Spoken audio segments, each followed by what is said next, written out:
Hello दोस्तों, जैसा कि आप लोग वीडियो का थंबनेल देखकर ही पहचान गए होंगे कि आज की वीडियो में क्या कुछ नया होने वाला है।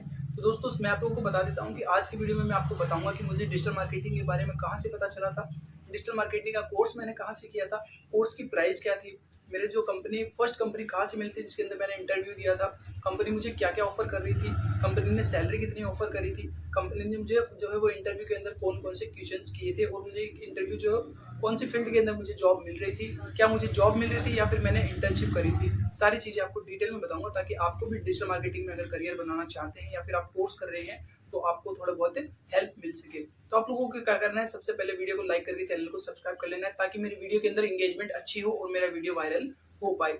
तो दोस्तों क्या हुआ था, सबसे पहले मैंने डिजिटल मार्केटिंग के बारे में ऑनलाइन ही देखा था। काफ़ी लोग ऐड चला रहे थे, स्पॉन्सर का ऑप्शन आता था, तो मैं सोचता था कि जैसे इस पे क्लिक करता हूँ तो ये दूसरी वेबसाइट पे ले जाता है या फिर व्हाट्सएप का बटन खुल जाता है, तो ये सब चीज़ें कैसे होती है। और लगभग जितने भी पॉडकास्ट वगैरह चल रहे थे सभी के अंदर लोग डिजिटल मार्केटिंग के बारे में बात कर रहे थे, तो मैंने सोचा कि ये डिजिटल मार्केटिंग क्या होता है। उसके बारे में मैंने यूट्यूब पे काफ़ी सारे शॉर्ट वीडियोस देखे, मैंने यूट्यूब पे वीडियोस देखे। उसके बाद में मैंने ऑनलाइन सर्च किया डिजिटल मार्केटिंग के बारे में, काफ़ी सारी यूट्यूब के ऊपर वीडियोस के अंदर मैंने सीखा। मुझे प्रॉपर तरीके से नॉलेज नहीं मिल पा रहा था, तो उसके बाद में मैंने गूगल के ऊपर सर्च किया best digital marketing agency near me या फिर इंस्टीट्यूट नियर मी। तो मुझे मेरे जो टाउन है उससे थोड़ी सी दूर, लगभग 5 से 6 किलोमीटर दूर एक इंस्टीट्यूट मिला था। इस हिसाब से शायद वो एक ही ऐसे इंस्टीट्यूट था जो मेरे लोकल के अंदर डिजिटल मार्केटिंग सिखाता था। मैंने जयपुर में भी काफ़ी सारे देखे पर वो थोड़े महंगे पड़ते थे, तो मैंने यहाँ से लोकल से डिजिटल मार्केटिंग का कोर्स किया। कोर्स करने के बाद में मुझे प्लेसमेंट का तो कोई ऑप्शन नहीं मिला था। उन्होंने कहा था कि आप हमारी जो है वो एजेंसी के अंदर ही काम कर सकते हो, पर मुझे वहाँ पे काम नहीं करना था। मैंने फिर मुझे क्या हुआ, जैसे ही मेरा कोर्स कंप्लीट हुआ उसके बाद में मैंने लिंक्डइन के ऊपर, मैंने कोर्स के बीच में ही लिंक्डइन के ऊपर प्रोफाइल बनानी थी। मैं लोगों को, काफ़ी सारे लोगों को मैं कोल्ड मैसेजेस कर रहा था जो मेरे फील्ड से रिलेटेड है, जो डिजिटल मार्केटर है, जो कि एसईओ एग्जीक्यूटिव है, जो कि परफॉर्मेंस मार्केटिंग करते हैं। उन सभी को मैंने कोल्ड मैसेजेस करने शुरू किए कि अगर आपकी नज़र में कोई भी डिजिटल मार्केटिंग की एजेंसी है तो मुझे बताइए, मैं वहाँ पे जाके इंटरव्यू दूंगा। अगर हायरिंग चल रही है तो काफ़ी सारे लोगों को मैंने मैसेजेस किया था, जिनके अंदर से बहुत सारे लोगों का मेरे पास रिप्लाई भी आया था, रिस्पॉन्स आया था, बहुत अच्छा उन लोगों ने मुझे रिस्पॉन्स दिया था। काफ़ी सारे लोगों ने मुझे जो है वो कंपनीज भी सजेस्ट करी, मुझे एजेंसी सजेस्ट करी, उन्होंने मुझे एचआर के नंबर तक दिए थे। और जो वो लोग पहले से जहाँ काम कर रहे थे उन्होंने वो भी मुझे बताया था कि आप वहाँ पे जाके इंटरव्यू दे सकते हो, मैंने वहाँ पे काम किया है, ये सारी चीज़ें उन्होंने मुझे बताई थी। तो वहीं उसी के बीच मुझे एक जो है वो, मैंने कंपनी के अंदर, जयपुर में एक कंपनी है, उस कंपनी के अंदर मैंने अप्लाई किया, तो मेरे पास एचआर का कॉल आया था। एचआर का कॉल आया था तो एचआर ने मेरा जो इंटरव्यू शेड्यूल किया था वो किया था फ्राइडे का। सबसे पहले एचआर ने मुझे कॉल के ऊपर मेरा खुद का सेल्फ इंट्रोडक्शन पूछा, उसके बाद में बोला कि आपने अप्लाई किया था क्या, आपने अप्लाई किया था क्या। मैंने कहा हाँ, तो उन्होंने मेरे सबसे पहले जो है वो ऑन कॉल ही इंटरव्यू लिया, मैंने वो इंटरव्यू क्रैक कर दिया था। उसके बाद उन्होंने बोला कि क्या हम आपका इंटरव्यू ऑफिस के अंदर शेड्यूल कर सकते हैं, तो मैंने उन्हें यस बोल दिया। तो उन्होंने मेरा जो है इंटरव्यू फ्राइडे को शेड्यूल कर दिया था। फ्राइडे को सुबह 10 बजे मुझे जयपुर पहुंचना था। तो मेरे घर से जयपुर की दूरी लगभग 3 घंटे की थी।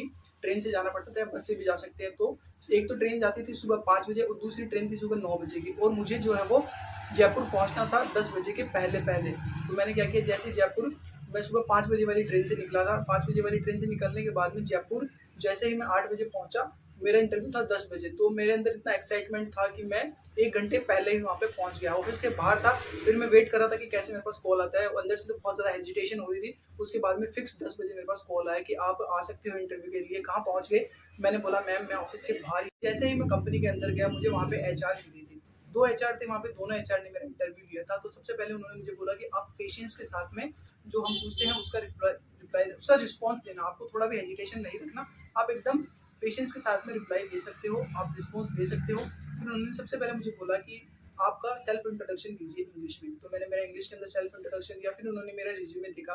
फिर उन्होंने रिज्यूमे से रिलेटेड कुछ क्वेश्चंस मुझसे पूछे, जैसे कि आपका ऑब्जेक्टिव क्या है, आप अपने आप को 5 साल में इस कंपनी से कहाँ पे देखना चाहते हो, इस कंपनी के बारे में आपको कैसे पता चला, किसने आपको रेफर किया इस कंपनी के बारे में, सारी चीज़ें उन्होंने मुझसे पूछी। उसके बाद में क्या हुआ, उन्होंने मुझे बोला कि आप एसईओ के बारे में क्या जानते हो या फिर इस कंपनी के बारे में क्या जानते हो। तो सबसे पहले उस कंपनी के बारे में मैंने बताया।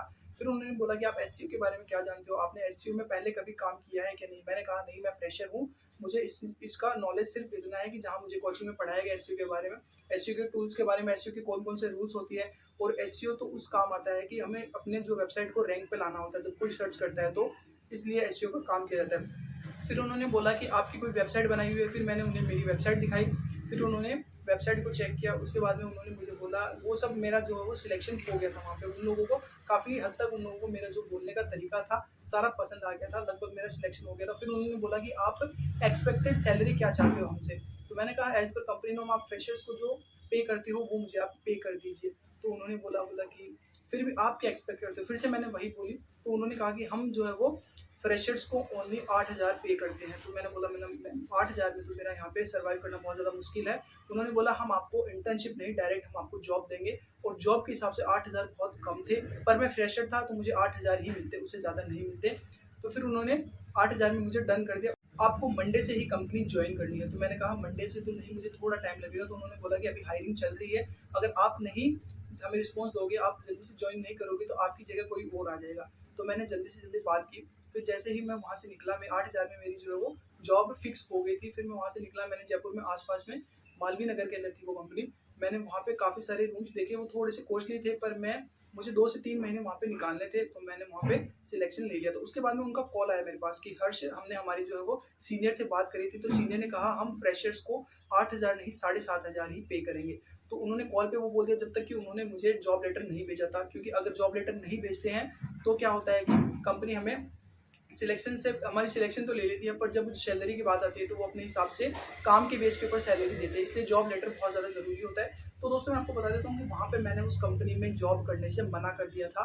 मैंने उस कंपनी में जॉब नहीं करी थी। तो अगर आप लोगों के साथ भी ऐसा कुछ होता है तो आप पहले ही ध्यान रखिए इन सब चीज़ों का। जॉब लेटर देखिए, उसके अंदर सारी चीज़ें मेंशन होती है, आपको क्या-क्या वो लोग फैसिलिटीज़ देंगे, आपको जो है वो इंसेंटिव मिलेगा, नहीं मिलेगा, आपको जो काम है वो कितने टाइम तक करना है, सारी चीज़ें वो लोग आपको बताएँगे। तो दोस्तों आपको मेरा फर्स्ट इंटरव्यू कैसा लगा, आप वीडियो के कमेंट बॉक्स में ज़रूर बताना, और आपका इंटरव्यू का जो है वो एक्सपीरियंस कैसा था वो भी मुझे बताना। अगर आप इंटरव्यू देना चाहते हैं तो आपके लिए मैंने पहले ही वीडियो बना दिया था, और ये वीडियो आप लोगों के लिए काफ़ी हेल्पफुल होने वाला है। तो वीडियो को लाइक करके चैनल को सब्सक्राइब कर लेना, ताकि मुझे मोटिवेशन मिलता रहे और मैं आप लोगों के लिए बहुत अच्छे वीडियोज़ लाता रहूँ।